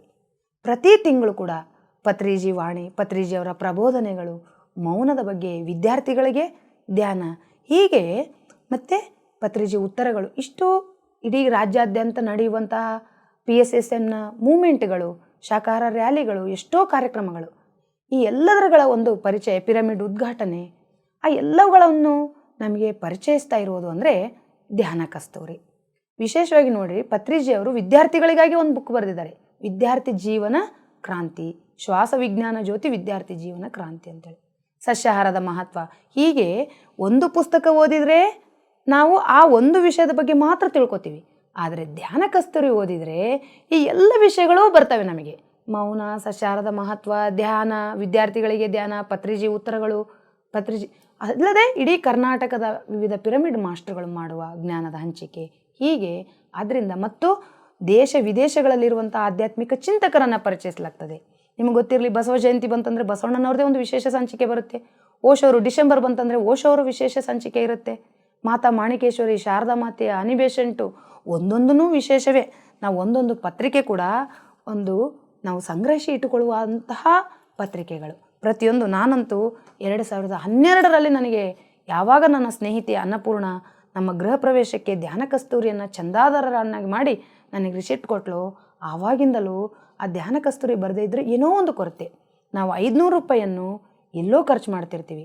500 ರೂಪಾಯಿ ಕೊಟ್ಟು ನಾವು ಧ್ಯಾನ ಕಸ್ತೂರಿಗೆ ಚಂದಾದಾರ ಆದರೆ 1 ವರ್ಷ ನಮ್ಮ ಮನೆ ಬಾಗಿಲಿಗೆ ಬರುತ್ತೆ ಧ್ಯಾನ ಕಸ್ತೂರಿ.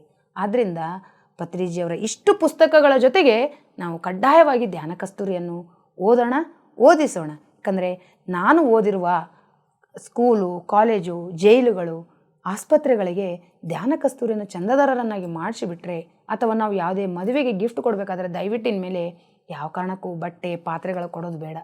ಧ್ಯಾನ ಕಸ್ತೂರಿಯನ್ನು ಚಂದಾದಾರರನ್ನಾಗಿ ಮಾಡಿ ಆ ಒಂದು ರಿಸಿಪ್ಟ್ನ ಅವ್ರಿಗೆ ಕೊಟ್ಬಿಟ್ರೆ ಸಾಕು, ಅವ್ರ ಮನೆಗೆ ಪ್ರತಿ ತಿಂಗಳು ಧ್ಯಾನ ಕಸ್ತೂರಿ ಹೋಗುತ್ತೆ. ಆ ಮೂಲಕ ಧ್ಯಾನ ಕಸ್ತೂರಿ ಅಂದರೆ ಪರಿಮಳ, ಧ್ಯಾನ ಮತ್ತು ಜ್ಞಾನ ಅವ್ರ ಮನೆಗೆ ಹೋಗುತ್ತೆ. ಎಷ್ಟೋ ಜನರು ಧ್ಯಾನ ಕಸ್ತೂರಿ ಮೂಲಕ ಸುಮಾರು ಜ್ಞಾನ ಸಂಪಾದಿಸಿ, ಮೇಡಮ್ ತುಂಬ ಚೆನ್ನಾಗಿ ಬರ್ತಾ ಇದೆ ಅಂತ ಒಳ್ಳೆಯ ಅಭಿಪ್ರಾಯ. ವಿಶೇಷವಾಗಿ ಕನ್ನಡದಲ್ಲಿ ಎಲ್ಲ ಪುಟಗಳು ತುಂಬ ಅಷ್ಟು ಕಲರ್ಫುಲ್ಲಾಗಿ, ಅಟ್ರಾಕ್ಷನಾಗಿ, ಅದು ಓದಿದ್ರೇ ಏನೋ ಒಂದು ಮನಸ್ಸಿನ ಸಂತೋಷ. ಬರದೇ ಇದ್ದರೆ ಮಿಸ್ ಮಾಡ್ಕೋತೀವಿ ಅಂತ ಹೇಳುವಷ್ಟು. ಆದ್ದರಿಂದ ನಾವೆಲ್ಲರೂ ಪತ್ರಿಜಿಯವರ ಎಲ್ಲ ಪುಸ್ತಕಗಳೊಂದಿಗೆ ಧ್ಯಾನ ಕಸ್ತೂರಿಯನ್ನು ಕಡ್ಡಾಯವಾಗಿ ಓದೋಣ, ಓದಿಸೋಣ. Thank you. PMCಗೆ ನನಗೆ ಅವಕಾಶ ಕೊಟ್ಟದಕ್ಕಾಗಿ ನನ್ನ ಅನಂತ ಕೋಟಿ ಧನ್ಯವಾದ.